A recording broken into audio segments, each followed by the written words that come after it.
In today's world, we are increasingly dependent on technology. Our business and personal lives rely on it, but as you've probably noticed, it's unreliable. They promise it'll get better, but it usually gets worse. Our computers are slow, so we end up squinting at smartphones and tablets. We live in constant fear that something's going to happen to our personal data, so we're scared into paying for fake protection that proves useless when disaster strikes. Update attacks, fake Wi-Fi, cloud control, and other industry scandals are designed to keep the money flowing. The jokers we pay to fix our stuff have no clue what they're doing, so they do a virus scan and then wipe out our precious photos. Intelligent, successful people feel intimidated by the chaos and think it's somehow their fault. If they only knew what the industry was doing to them, they'd get torches and pitchforks. If only we had someone to explain it all in plain English so we can start protecting ourselves. Oh wait, we do! It's the Computer Exorcist Podcast with your host, Mark Anthony Arena.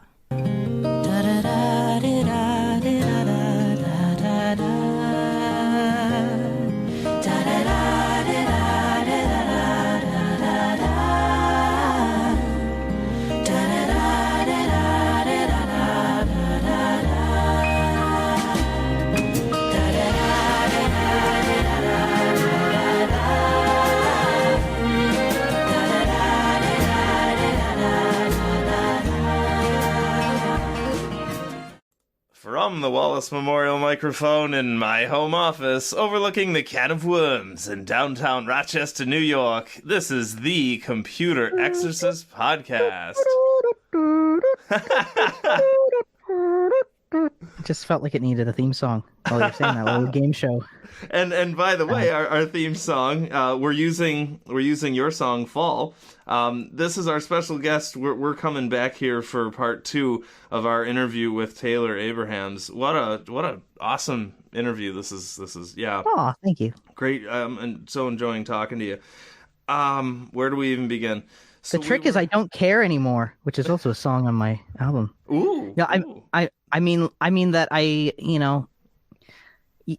I've lived enough, I guess, that I'm, not as concerned about how I appear. It's more letting that curiosity run you rather than a fear of how you appear to other people. And that's what happened to me in college. I was the nerdiest kid in high school, whatever, but when I went to college, I stopped caring about what people thought about me, and then people liked me. Yeah. It's a paradox, but it's at least it's not a pair of docks. I don't know. A pair of ducks. That's so cool.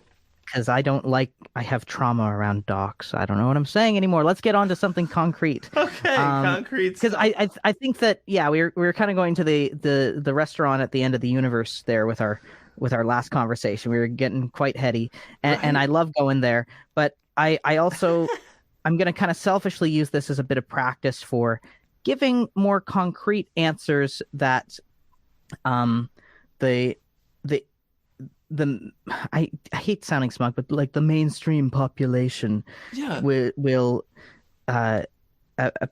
be able to latch onto, and because I'm, it's also, I don't want to scare people away. I want to welcome people into the wilder side of life, and so and you can do that through all kinds of authentic means that are sometimes a bit more in a box. Like it's not like I want to hear abstract music every night and like hang upside down and you sleep hanging upside down and all this crap, right? But I get it. I love authenticity too, and it's a matter of finding the balance, right? And look at the book Win Bigly, by the way, and he talks about how toward the end of the book he talks about how if you have a message, try to simplify it because then people get it, right?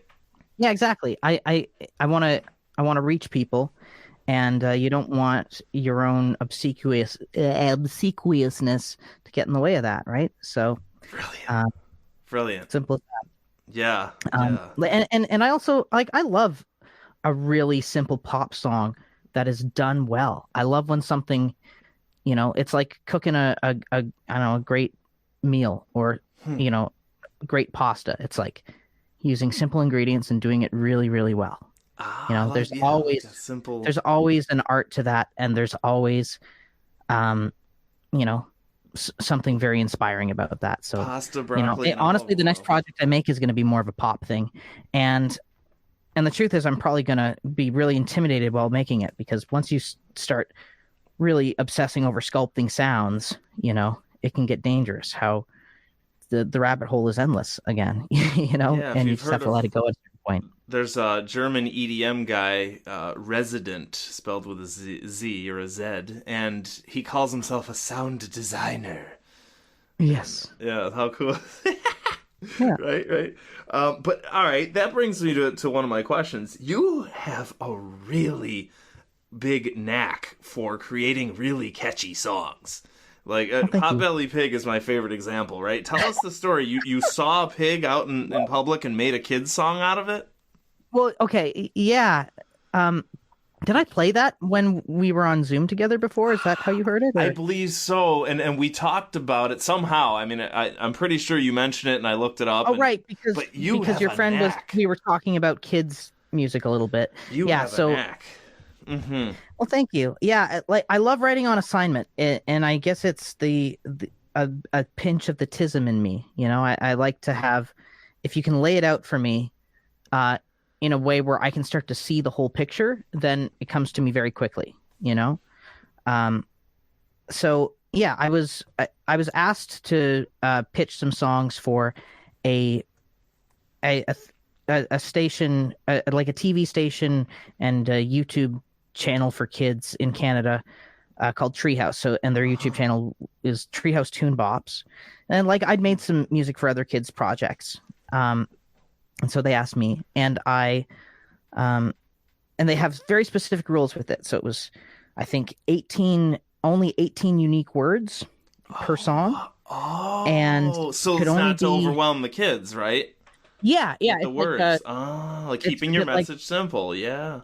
Writing green eggs and ham, and how it was a bet that he couldn't write a great children's book, I think, with 46 words or something like that. Wow, really? Yeah. And then he did it. Yeah. Ah. And so so it was, I think, 18 words, 90 seconds long, verse, chorus, verse, chorus, verse, chorus. And, about, one of these 6 things that our research panelists say that children like, so dinosaurs or pigs or this. And so, I sent it to my nephews right away, by the way. Oh, that's cool. Yeah. Thanks. But yeah, as soon as I'd gotten that, a couple days later, I was walking around, and literally there was a woman near High Park in Toronto walking a potbelly pig down the street on a leash. And I'm like, that's the song, That is perfect. That is frickin' kismet right there.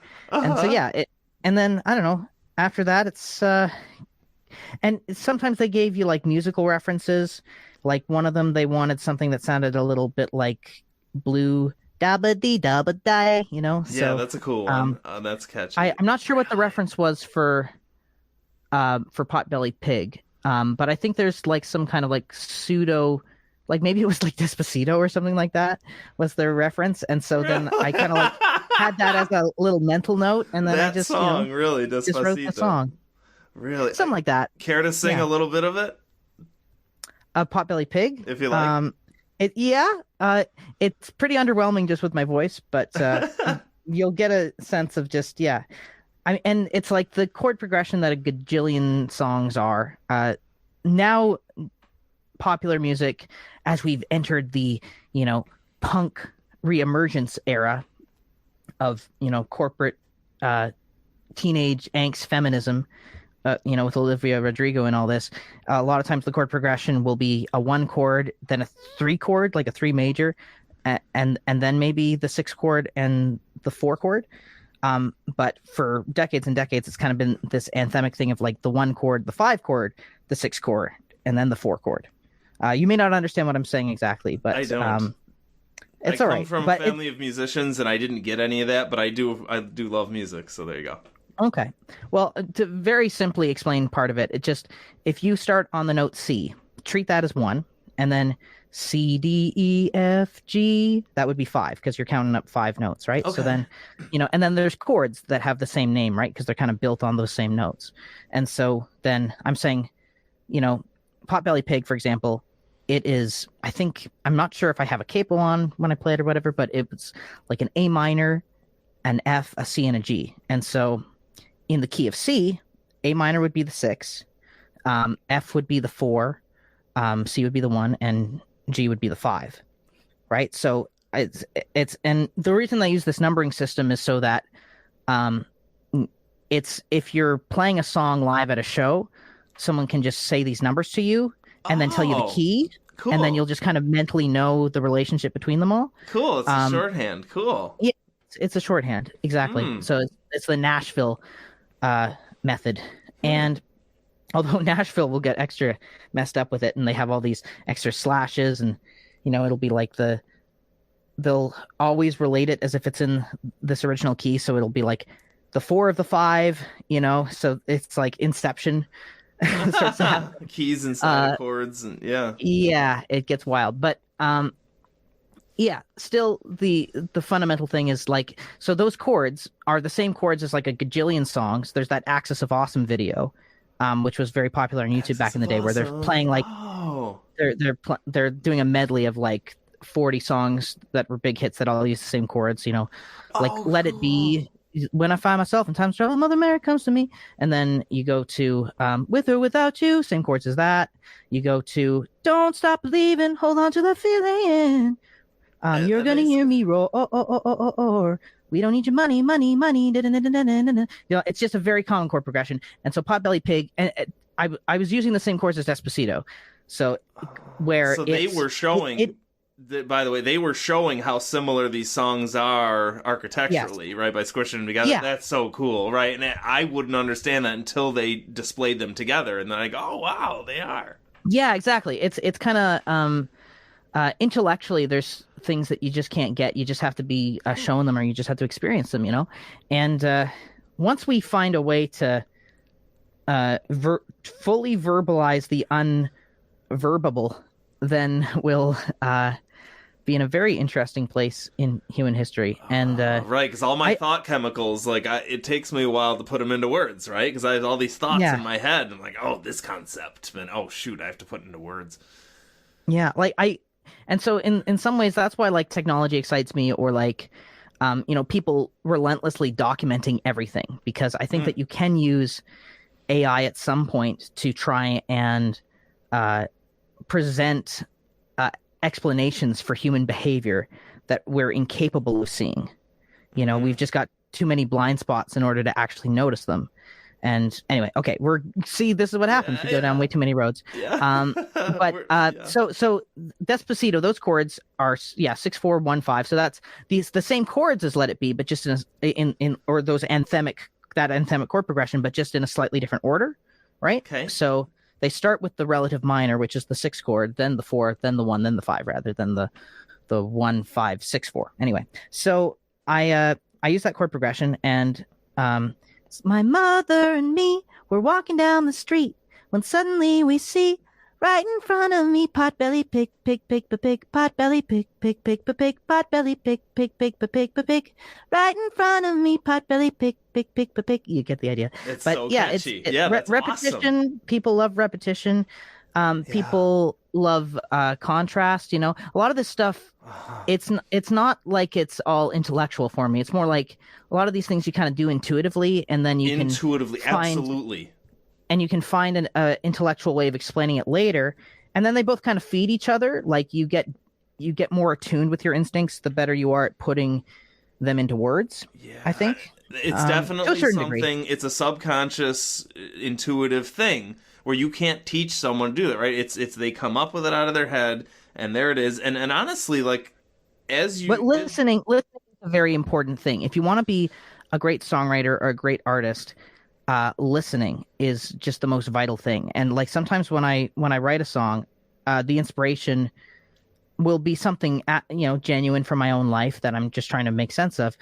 But also it'll be, well, what if I take that thing and I take 20% of this song that I really love and 30% ELO, and like there'll be like just this like vague picture in my head I can see, like this painting of like, yeah, it's got to feel like 30% ELO and 20% Al Stewart and 50% this, and then and then it's like, okay, yeah, let's now, well, what would that progression be? What does that feel like? Maybe that.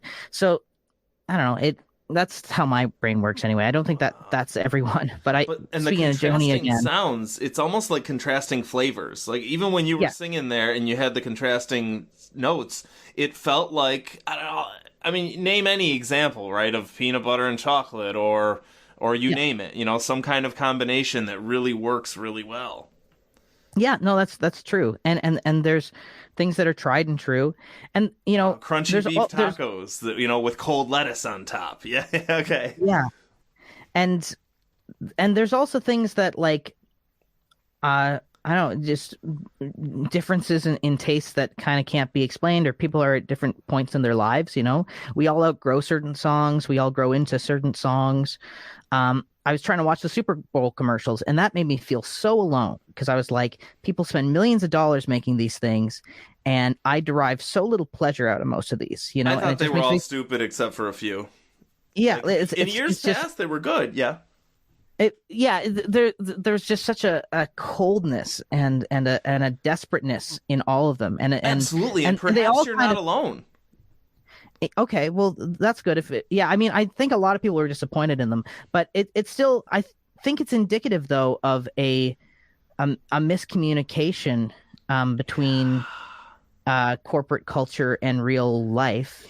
And but it's also like, how do these people have all the money if they're so bad at understanding human needs and Right. and human psychology? I'll tell you why, because I see this all They're the either time. playing like 3D chess and they're actually like a few steps ahead of us, and they're just trying to like bang us in until we become what they want us to be. Mm-hmm.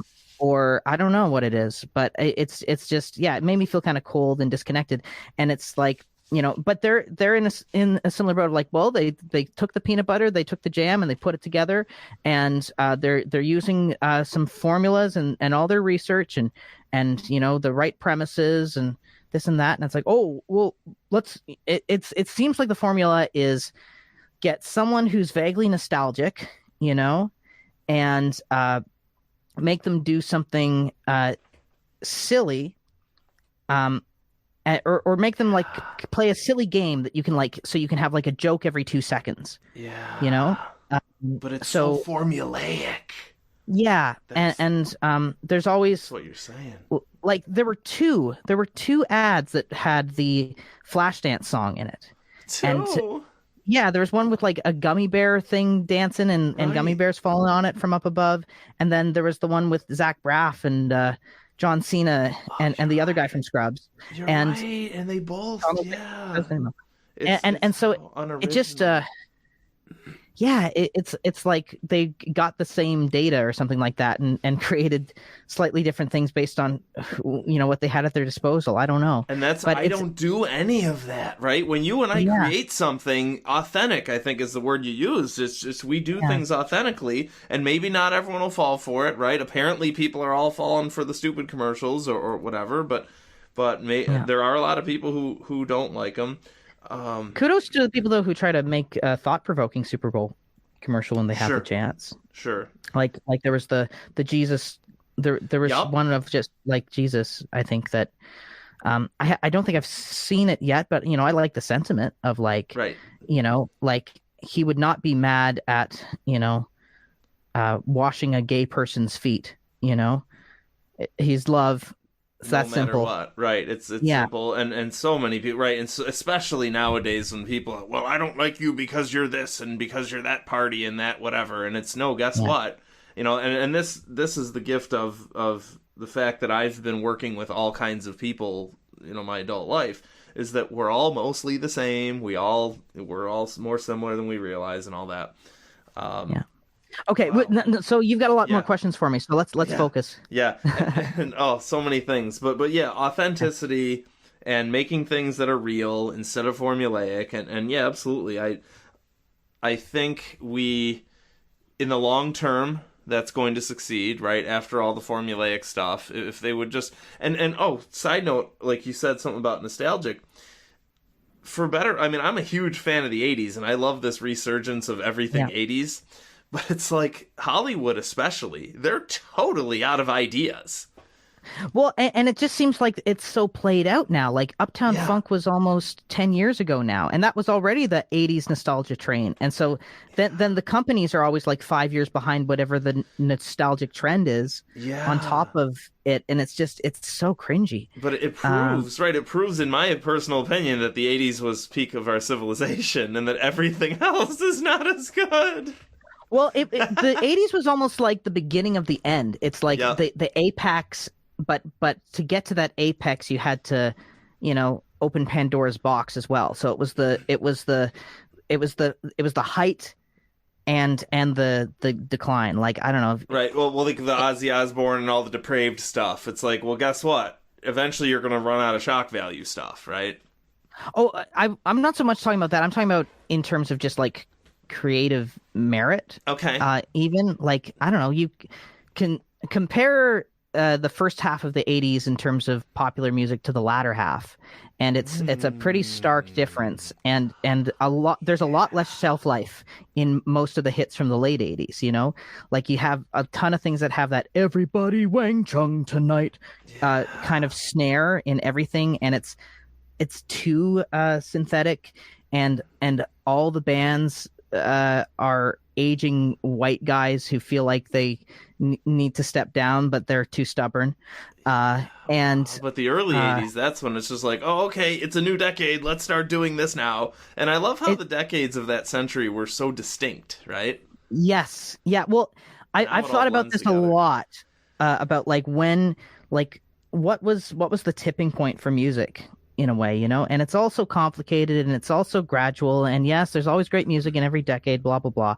But there's still like a nucleus that you can start to feel just starting to shrivel and struggle.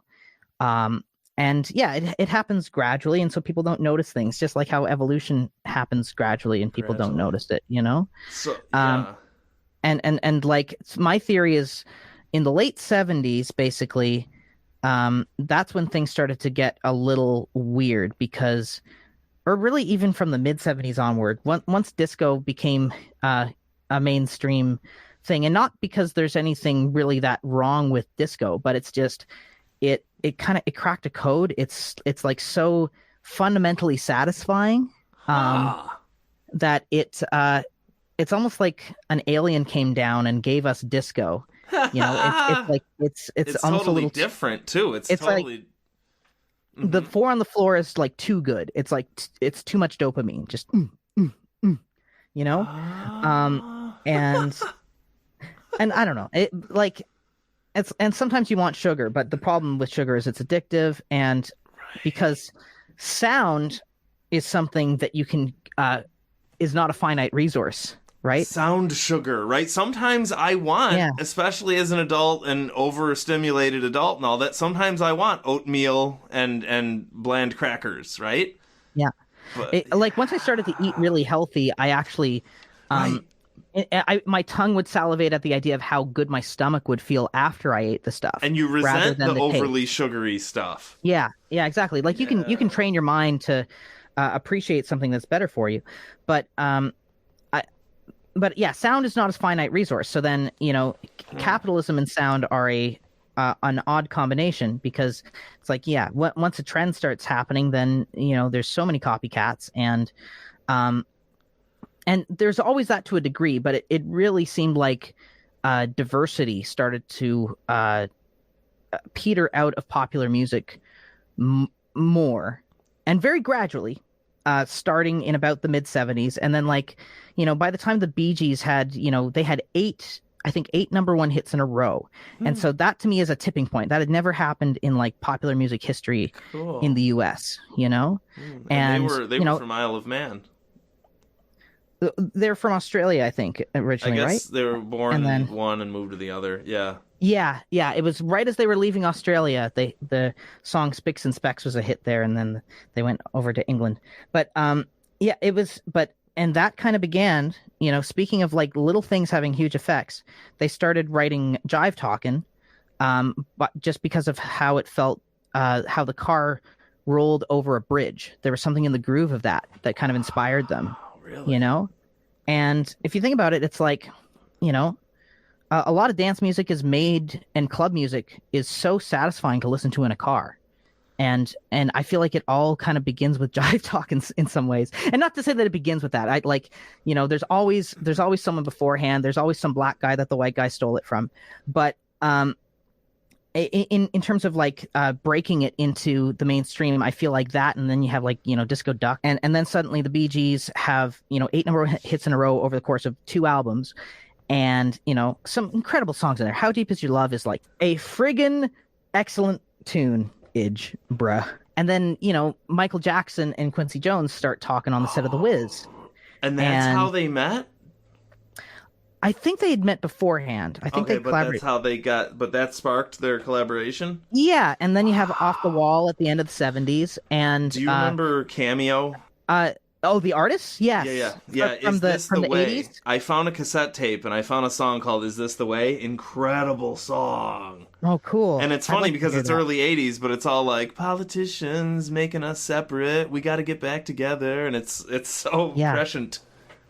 Yeah, after the early '70s, political statements in music kind of like were not a thing. It's like a deliberate effort that folk music, like the Carole King, James Taylor movement of the early '70s, never really came back. Like the closest thing you had to it was like the early 2000s, which was like a weird clusterfork of like every genre and decade of music all fighting on the charts at the same time, because you had Jet, who were like the 70s rockers, you had Jack Johnson, you had Missy Elliott. It was just such a bizarre blend.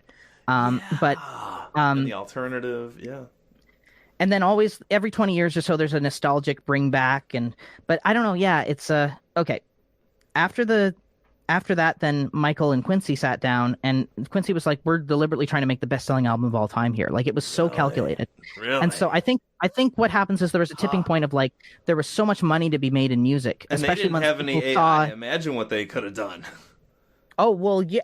I mean, it'd be interesting. Like, would AI improve Thriller, or would it actually make people not connect to it as much because they'd lose that human connection? Right, it would be quite literally artificial. But I'm just wondering if AI would know enough about people and how they're programmed to just come out there and come out with something that, like you said, researchers have shown this is popular, right? Where I wonder if someone's going to engineer a song that supposedly human beings have to react to.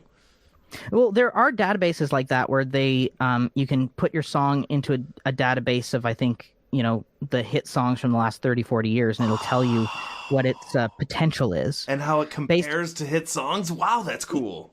And, and it'll use different metrics and variables, right? Like chord progression and, energy and decibels and all this stuff. Wow. But yeah, and I could go on for ages about this, but I'll just shortly tie it up by saying once they, and so it was deliberate. And I feel like it was, what happens is the music industry got so kind of preposterously ginormous at that point. It was, and media in general, like the MASH finale was viewed by over 100 million people. Can you imagine? Wow, I didn't even like that show. But okay, wow. So so it just seems like everything was such a big deal when it came to film and TV and music. You had the renaissance of filmmaking, and blockbusters started to become a thing in the late 70s too, right? Star Wars really changed the game. And like, think about how all those cultural touchstones kind of influence each other. The game becomes more about let's make the biggest this ever made, And so that's what they did with Thriller. And then you have people trying to top that, and Michael trying to top that. And and so it creates a different mentality where there's that Frank Zappa clip of him saying, well, we were better off in the 60s when you had record execs who were, cigar chomping old guys, but they were like, oh, what the hell? We'll give it a shot. I don't get it, but maybe the kids will, and having a bit more of that freedom rather than the cool guy who is like, I know what the kids want, and it becomes so calculated. Cynical, right. So it's delivering music. So you brought up a huge point here. Delivering music, not because, hey, you know what, Taylor and I just wrote this song and we think it's going to be really good because it's a good song, versus we're going to do this to make money. right? Yeah, and like even they deliberately did "The Girl Is Mine" with Paul McCartney first, and put that out as a single before the album, because they wanted to make sure that it would be easier for Michael to get his songs on radio, because as a Okay. black man, it was just harder for him to Oh, get on radio. Um, interesting. and every song was like designed to be a song that would succeed on a different kind of radio station. You know, Beat It's for the rock stations, Human Nature's for the adult contemporary. Yeah, and Thrillers like to dominate MTV. It's all Really? It's done all very deliberately. calculated. Wow, that's fascinating. Yeah. And So circling back to Paul McCartney, because you said something in our last episode where you said he had retired from the Beatles and he's on the farm and he's like, what am I going to do now? yeah. And I thought long and hard about this, and I'm not going to have that moment because there are so many personal projects that I have. The moment I get enough apprentices doing what I do, helping the seniors with the technology, the moment I have that, I've got my laptop, I'm going to Boston, I'm going to the Caribbean, and I'm going to finish my books, and I'm going to hang out with my godchildren, and I already know exactly what I'm going to do. I just wanted to say that. Well, that's awesome. And yeah, we were talking in between these episode clips about finding a way to do something that has your people have a problem, and you're providing a solution, and if you're able to scale solving that solution, that's a way to create wealth, and Right, as opposed to inventing. wealth that in a way where you can feel better about it. Right. I'm not ideally. against making a lot of money as long as you do it by helping people, right? Because I've seen in my industry where people come out with products and services and they're so addicted to the revenue, right? And they love the worst problem in my industry right now is the addiction to recurring revenue, right? Instead of selling you a hammer, we're going to rent it to you instead of selling you a hammer for $10 once, we're going to rent it to you for $9 a year, right? That's the Microsoft 365 scandal in a nutshell. Have you heard the word enshittification? No, that's terrible. Yeah, that it's a deliberate. It's where you have something that works amazing, and then you gradually make it worse in order to get more money out of people. Like there's a light bulb in a firehouse in the States somewhere that's been running since 1909. Right. Made before all the light bulb companies got together and decided to make planned obsolescence in light bulbs. Right. And now in my industry, I've coined the term forced obsolescence. So now it's, Apple and Microsoft or whatever said, I'm not allowed to use this product after this date. Yes. That's a great way to describe it. Forced obsolescence. Right? It's absolutely insane. I love that. So yeah, it's and so we were talking about I asked if you had done videos on Cameo, right? And for folks who don't know, cameo.com is a really cool idea where you give a celebrity $50 or $5, whatever it is, to make a little happy birthday message for your friend, right? So my friend Matt is a huge fan of Leanne Rhymes. So a couple years ago for Christmas, hey Leanne, can you make Matt a thing? So she did a Merry Christmas to Matt and sang a little couple, few seconds, and he was so thrilled over the moon. So that's what Cameo is, folks. And so I asked you before the show, have you done a Cameo? Yeah, well, I've had people on TikTok who, it makes me feel so old, but it's more because young people get on the internet so much sooner and are kind of, in a way, they grow up faster because of the internet. Yeah. But I did a show a few years ago called Fangbone. Okay. I've done a ton of them, but that was one that I was like really proud of. Cool. And it's been nice to see that, like, I thought it was something special, and the proof is in the pudding, because like there's still people who message me about it, and sometimes I've had people ask me, hey, can you wish me happy birthday in Fangbone's voice, and I'll just do a quick little video reply to that on TikTok, just hello, battle brother or battle sister, happy birthday to you, huzzah, and it's fun cool. and quick, and it's like I kind of felt like, why should I get paid for 10 seconds of fun? And you can justify it as well. You put in the hard work before of cultivating this character, and this and that. It's the same reason why musicians are like, well, the reason you're paying me this amount is because I went to school for all these years and da da da and da da da. But I don't know. I I think I am approved for a Cameo account, so I could definitely make one now. And I certainly encourage you to do so. And I'd just be surprised if people would actually, do that with me. No, people would totally. But I guess Cameo does the work for you to some degree to trying to connect you with people. So right, and they'll put you up there, right? And people will stumble on you. They'll see you on Cameo. And look, I certainly encourage you to do that. And look, my response is, yeah, you could do like a lot of celebrities. They just say, look, I have enough money, I'll just do this, and then the money will go to charity, right? So I think, if I hired Leanne Rimes, maybe she gave that money to charity. I don't know. So you could do that. But look, Taylor, you and I have the same problem. We feel bad charging people because we enjoy doing what we do. And we can't do I don't that. feel bad about charging people for various things that I do. I just...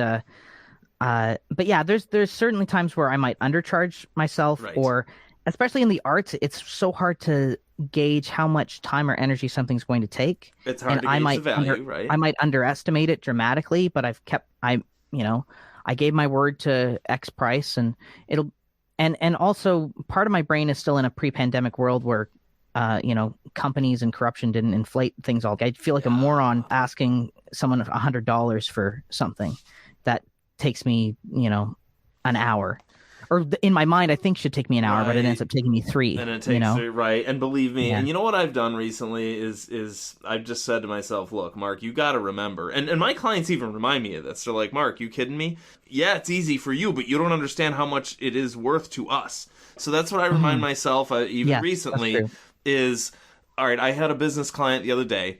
He handed me a quote the other day. He says, Mark, I got this quote from this computer company. Can you give me an opinion on it, whatever? Ready for this? $100,000 a US. For what? $100,000. Okay. For 8 computers. And what? Security. And I think they wanted another couple grand a month to do virus scans. Okay.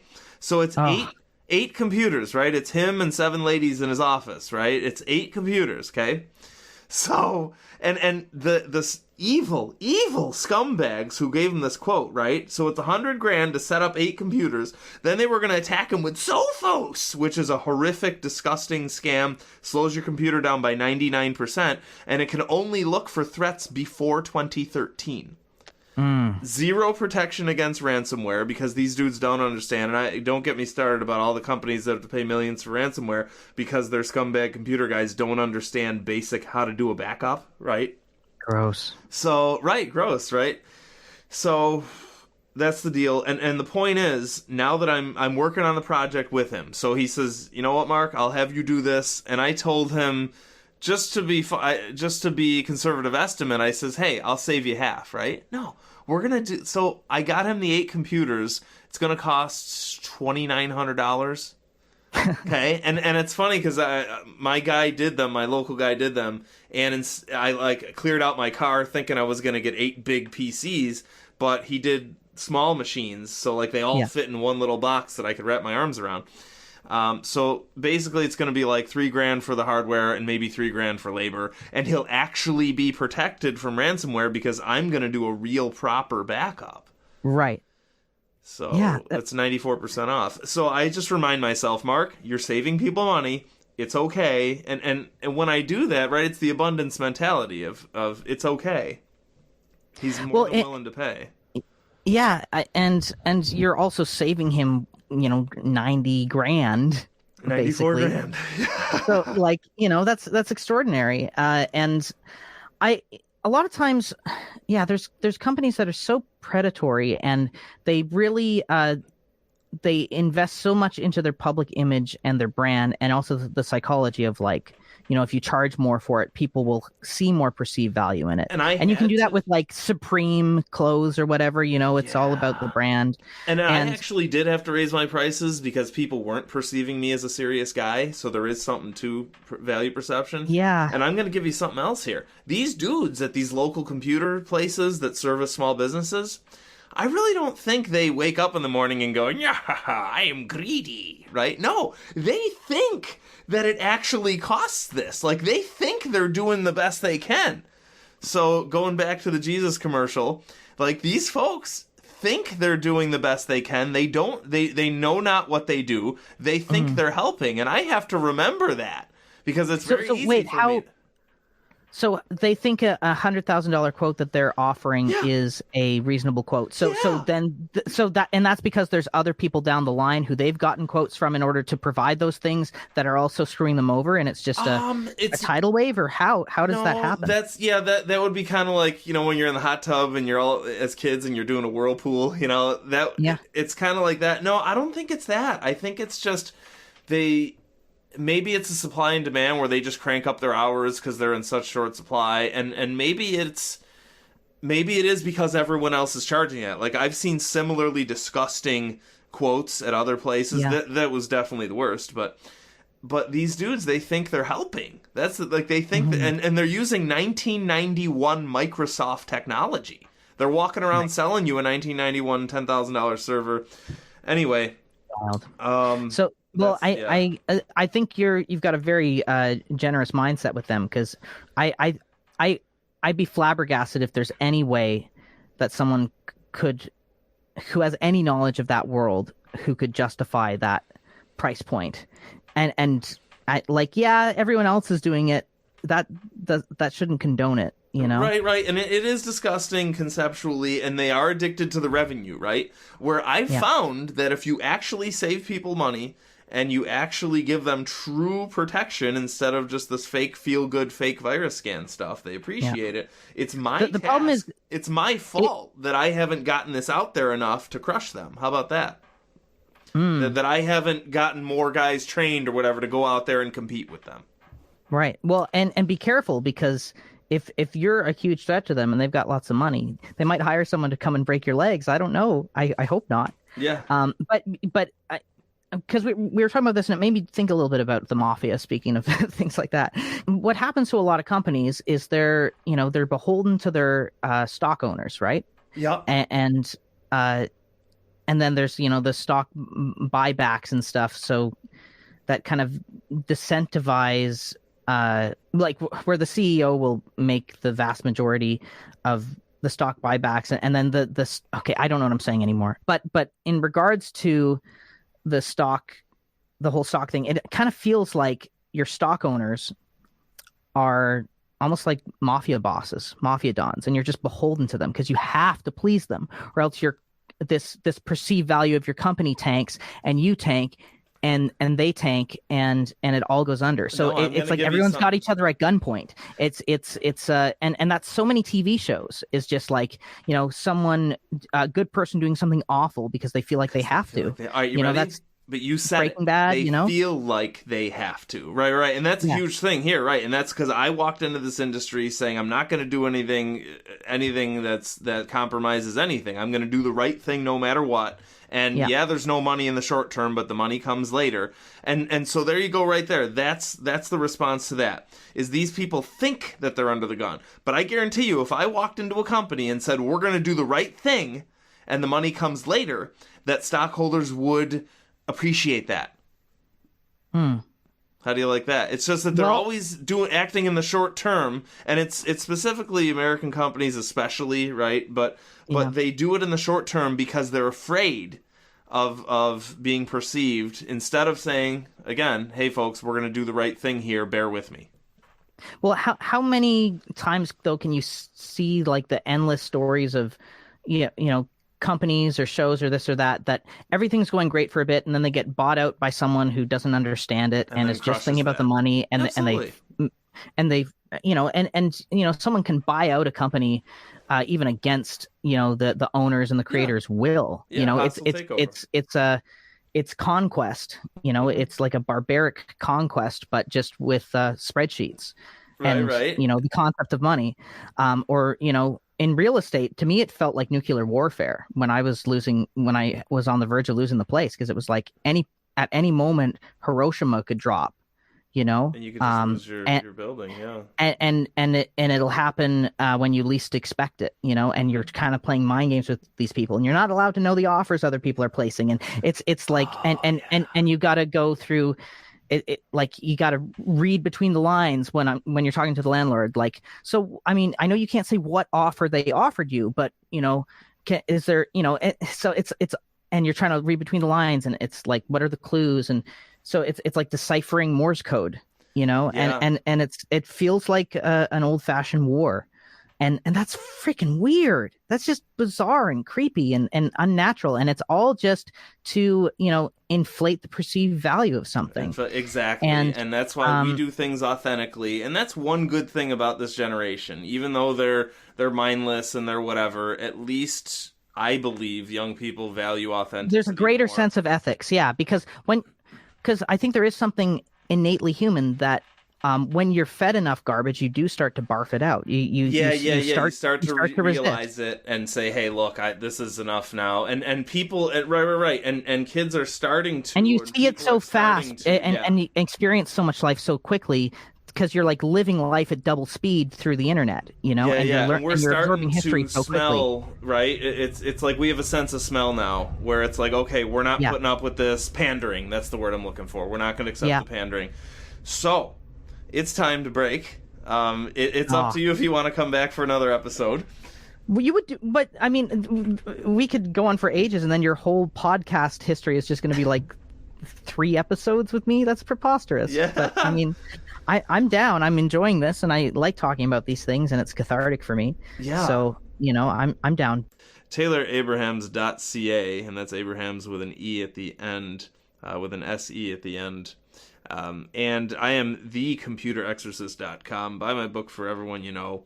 Stay tuned for the third and final segment next week, when we tie up all of our thoughts, our loose ends of all of our wandering thoughts and brilliance, and we get to read an article, and we get to discuss it, and we get to discuss all sorts of deep topics. And remember, folks, it's just all about authenticity. Be authentic. The money comes later. We'll talk to you next week.